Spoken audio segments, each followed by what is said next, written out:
에스더 4장 10절. 에스더가 하닥에게 이르되 너는 모르드게에게 전하기를 왕의 신하들과 왕의 각 지방 백성이 다 알거니와 남녀를 막론하고 부름을 받지 아니하고 안뜰에 들어가서 왕에게 나가면 오직 죽이는 법이요 왕이 그 자에게 금규를 내밀어야 할 것이라. 이제 내가 부름을 입어 왕에게 나가지 못한 지가 이미 30일이라 하라 하니라. 그가 에스더의 말을 모르드게에게 전하매 모르드게가 그를 시켜 에스더에게 화답하되 너는 왕궁에 있으니 모든 유다인 중에 홀로 목숨을 건지리라 생각하지 말라. 이때 내가 만일 잠잠하여 말이 없으면 유다인은 다른 데로 말미암아 노임과 구원을 얻으려니와 너와 내 아버지의 집은 멸망하리라. 내가 왕후의 자리를 얻은 것이 이때를 위함이 아닌지 누가 알겠느냐 하니 에스더가 모두에게 대답하되 이르되 당신이 가서 수산에 있는 유다인을 다 모으고 나를 위하여 금식하되 밤낮 3일을 먹지도 마시고 마시지도 마소서. 나도 나의 시녀와 더불어 이렇게 금식한 후에 규례를 어기고 왕에게 나아가리니 죽으면 죽으리이다 하니라. 모르드게가 가서 에스더가 명령한 대로 다 행하니라. 아멘. 강한 믿음, 목숨을 건 결단에 대한 이야기입니다. 이 에스더는 짧은 소설과 같이 아주 명료한 아주 극적인 이야기를 소재로 하고 있습니다. 우리가 읽은 에스더 4장은 이 소설로 치면 이제 갈등으로 진입하는 과정, 이제 클라이막스에 치닫는 그런 상황이라고 볼 수 있습니다. 에스더에 나온 아수에로 왕은 이제 페르시아의 5번째 왕입니다. 세속 역사는 크세로크세스라는 왕입니다. 이 느헤미야가 술관원장으로 섬겼던 아닥사스다 왕은 이 크세로크세스 아수에로 왕의 아들입니다. 그러니까 느헤미야가 왕에게 술관원으로 있다가 예루살렘에서 들려온 소식을 듣고 슬퍼하며 하다가 왕에게 이제 허락을 받아 유다 총독이 돼서 가지요. 그때가 3차 이제 포로 교환입니다. 느헤미야가 가기 13년 전에 에스라가 2차로 사람들을 데리고 갔습니다. 그러면 그 에스라가 사람들을 데리고 2차로 가기 한 6년 전부터 20년 정도 통치했던 왕이 바로 오늘 우리가 읽은 에스더에 나온 왕, 이제 아수에로 왕입니다. 그러니까 에스더 사건은 에스라 7장부터 10장에 나와 있는 내용인데 1차 포로 교환 이후 2차 포로 교환 이전, 그러니까 1차와 2차 사이에는 약 80년간의 기간이 있습니다. 어쨌든 그 어간에 페르시아에서 살고 있었던 사람들의 이야기입니다. 페르시아 수산공에 살고 있었던 유다인들은 위기를 맞게 됩니다. 그 위기는 인간의 이제 그 힘으로 해결할 수 없는 그런 극한 상황에 도달하게 됩니다. 그래서 1절 우리가 읽진 않았지만 모르드게가 굵은 베옷을 입고 제에 앉아서 대성통곡하며 하나님 앞에 기도합니다.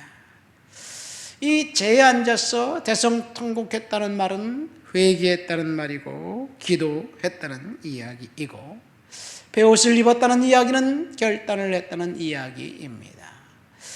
문제는 모르드게와 하만이라는 사람 사이에 갈등이 증폭되어 그렇게 됐습니다. 페르시아 왕궁의 하만은 이 고위 관리고 그리고 성박 대문 왕박 궁궐 문에 앉아 있었던 모르드게는 하급 관리로 아마 문지기쯤 되지 않았는가 생각됩니다. 고급 관리 하만이 왕궁을 드나들 때 모든 이 관리들이 하만에게 절을 하고 이제 굽신거리는데 모르드게는 그런 일을 하지 않았죠. 아마도 그 신앙적인 문제 때문에 사람에게 경배하지 않았던 그런 상황인 것 같습니다. 그래서 위기가 이제 유다인들에게 찾아왔습니다. 하만이 이 왕에게 찾아가서 한 민족이 있는데 그들은 반역을 하는 사람들이기 때문에 왕에게도 좋지 않습니다. 내가 은 20달란트를 낼 터이니 그들을 하루에 일시에 죽이는 그런 법을 만들어야 되겠다고 왕을 설득하고 왕이 이제 하만의 편을 들어줍니다. 은을 내겠다고 하는데 은 내지 말아라. 왕궁 재정으로 그것을 사용하도록 해라. 그리고 어인을 찍어 줍니다.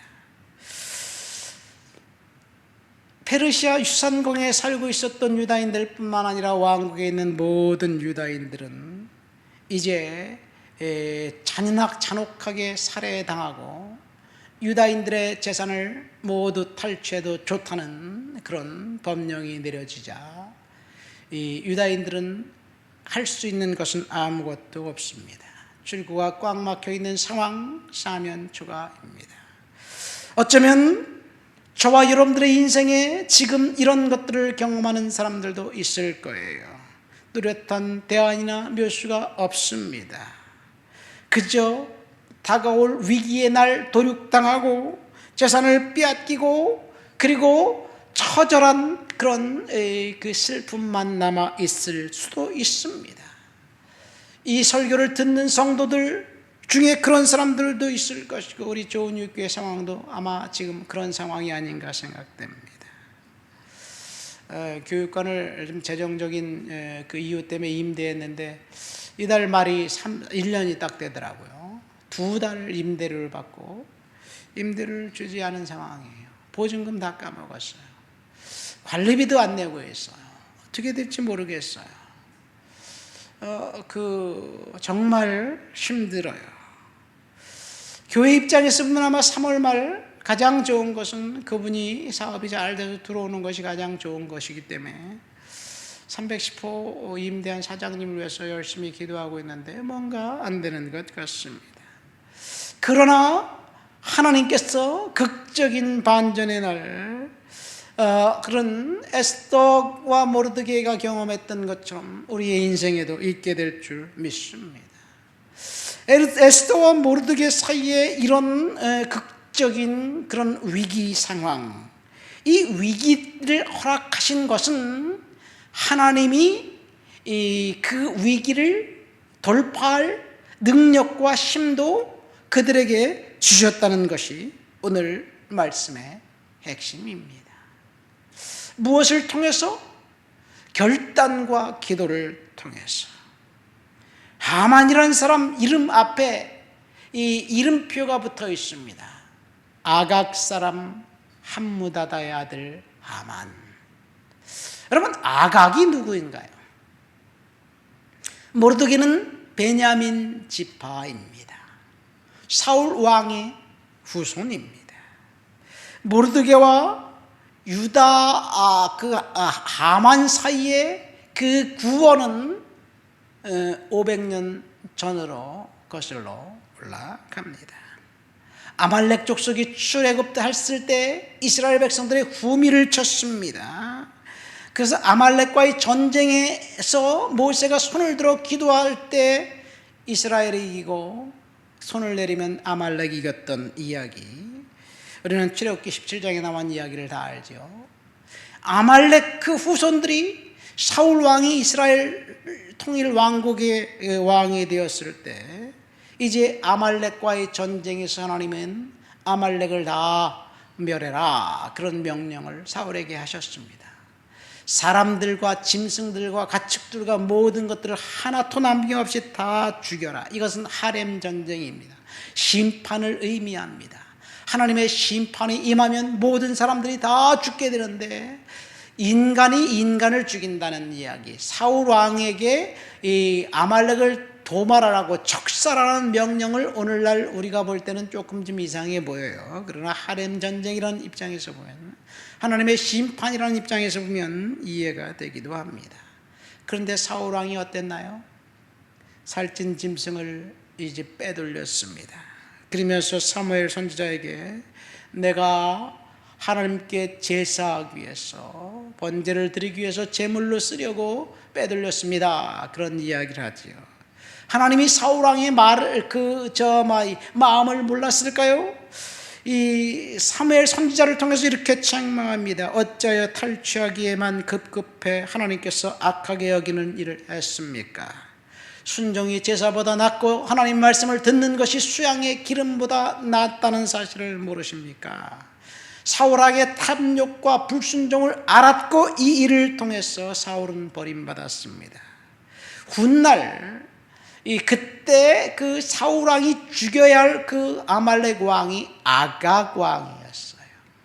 그날 죽이지 않으니까 아각 후손들이 살아서 훗날 이스라엘 백성들에게 민족적 커다란 위기가 닥치게 되는 것입니다. 딱 한 번 불순종으로 멸망과 파멸의 길로 이제 사울 왕이 들어섰습니다. 딱 한 번 탐욕에 눈이 먼 그거 행동 때문에 사울 왕이 그때 그 자리 살찐 짐승들을 취했던 것, 그러나 사실 사울은 자기가 취했던 것 하나도 갖지 못했어요. 사무엘이 다 죽였어요. 아각 왕이 살았다고 했는데 아각 왕도 죽였어요. 근데 그 사이에 도망친 사람들이 있었던 거예요. 한 번 불순종했기 때문에 사울은 하나님으로부터 멀어졌고, 이후 사울에게서는 성령이 떠나고 악신이 그를 지배했습니다. 그것뿐이 아닙니다. 그 불순종의 씨앗을 뿌려놓은 그 사실이 훗날 후손들에게 커다란 재앙으로 찾아왔다는 것은 그냥 끼워 맞추기 위해서 그렇게 해석한 것이 아닙니다. 우리가 하나님 앞에 순종하지 않고 불순종할 때, 우리가 하나님 앞에 온전히 순종하지 않을 때, 우리가 하나님 앞에서 탐욕을 품었을 때 하나님이 아신다는 사실을 우리는 알게 됩니다. 오늘 본문에 보면 이스라엘 백성들, 유다 백성들에게는 지금 캄캄한 암흑과 같은 상황입니다. 위기입니다. 그들이 할 수 있는 일은 아무것도 없습니다. 그들은 그냥 척살당하고 도말당할 수밖에 없는 그런 파멸의 날이 점점 가까이 오고 있습니다. 인간을 볼 때 출구 없지만 하나님은 그 날을 구원의 날로 삼으셨다는 사실을 믿으시기를 예수님의 이름으로 축원드립니다. 어쩌면 우리의 삶도 마찬가지가 아닐까 생각됩니다. 지금은 힘듭니다. 지금은 어렵습니다. 지금은 내가 할 수 있는 것이 아무것도 없습니다. 그러나 하나님 앞에 매달리고 기도하는 그 사람들에게 하나님이 역사하신다는 사실, 그것은 진리입니다. 이 위기의 순간에 모르드게가 두 가지를 했습니다. 철저한 회개, 자복한 하나님을 신뢰하는 기도를 했습니다. 두 번째, 철저한 믿음을 갖고 있었습니다. 13절 14절 말씀 보세요. 그에게는 대안이 없었습니다. 그래서 그가 기도하면서 이제 에스더에게서 사람이 찾아왔을 때 이렇게 대답합니다. 너는 왕궁에 있으니 모든 유다인 중에 홀로 내 목숨만 건질 것이라고 생각하지 말아라. 내가 만일 잠잠하면 하나님은 유다인을 다른 데로 말미암아 노임과 구원을 얻게 하실 것이다. 그러나 너와 내 집은 멸망하리라. 내가 왕의 자리를 얻게 되면 이때를 위함인지 누가 알겠느냐. 여기서 내가 만일 잠잠하고 가만히 있으면 하나님이 다른 데로 말미암아 노임과 구원을 얻게 될 것이다. 모르드게의 믿음입니다. 하나님은 분명하게 위기를 해결할 수 있는 그런 힘과 능력을 동시에 주셨습니다. 모르드게는 이 위기를 해결할 수 있는 사람은 너 한 사람, 에스더 너뿐이다. 만일 내가 잠잠하면 다른 데로 구원을 얻게 할 것이다. 하나님은 일할 것이다. 여러분, 지금 우리는 위기가 닥쳤을 때 모르드게처럼 기도하고 강한 믿음, 하나님을 신뢰하는 믿음을 갖고 있어야 될 줄을 믿습니다. 우리가 볼 때는 줄과 막혀 있습니다. 우리가 볼 때는 사면초가입니다. 우리가 볼 때는 해결책이 없습니다. 더 안타까운 것은 그 D-Day, 파멸의 날, 멸망의 날, 심판의 날, 죽음의 날이 점점 다가오고 있다는 이야기예요. 그러나 모르드게는 혼자만 기도하지 않고 동역자를 찾았습니다. 에스더와 함께 기도했습니다. 그 사촌 오빠의 그 여동생입니다. 그 오라버니의 그 동생입니다. 이 둘의 믿음을 통해서 하나님께서 일하십니다. 에스더가 16절에 보니까 사람을 하만에게 보내서 3일 동안 나를 위해 밤낮 금식하며 기도해라. 먹지도 마시지도 말아라. 3일 후에 내가 왕에게 나갈 것인데 죽으면 죽으리라. 이런 이야기를 하면서 이제 결단을 에스더가 합니다. 기도가 상황과 환경을 바꾸게 될 것입니다. 그렇습니다. 다니엘이 기도하자 하나님이 바벨론 포로를 잡아갔던 그 바벨론 나라가 멸망하고 페르시아가 이제 등극하더니 유다 백성들을 바벨론 포로지에서 페르시아에서 유다로 예루살렘으로 귀환시켰습니다. 예수님께서는 기도 외에 다른 유가 나갈 수 없다고 말씀하셨습니다. 우리는 그 모르드게와 에스더처럼 강한 믿음, 목숨을 건 결단을 필요합니다. 에스더는 위기 상황 가운데 우연이란 모티브로 이제 하나님이 역사하십니다. 우연히 에스더가 왕이 되었고, 우연히 모르드게가 왕을 모반하는 사람들의 그 계획을 들었고 왕에게 보고했고, 우연히 그 왕이 잠이 오지 않아 역대일기를 보다가 그 사실을 알았고, 에스더에는 하나님에 대한 이름이 한 번도 나오지 않지만 믿음의 사람, 기도의 사람들의 이야기입니다. 저와 여러분들이 기도하면 하나님께서 일하신다는 사실. 그래서 우리는 위기 상황 가운데 있을 때 이 모르드게의 강력한 믿음, 에스더의 결단, 그것 가지고 주님 앞에 나가시게 되시길 예수님 이름으로 축원드립니다. 하나님 아버지 감사합니다.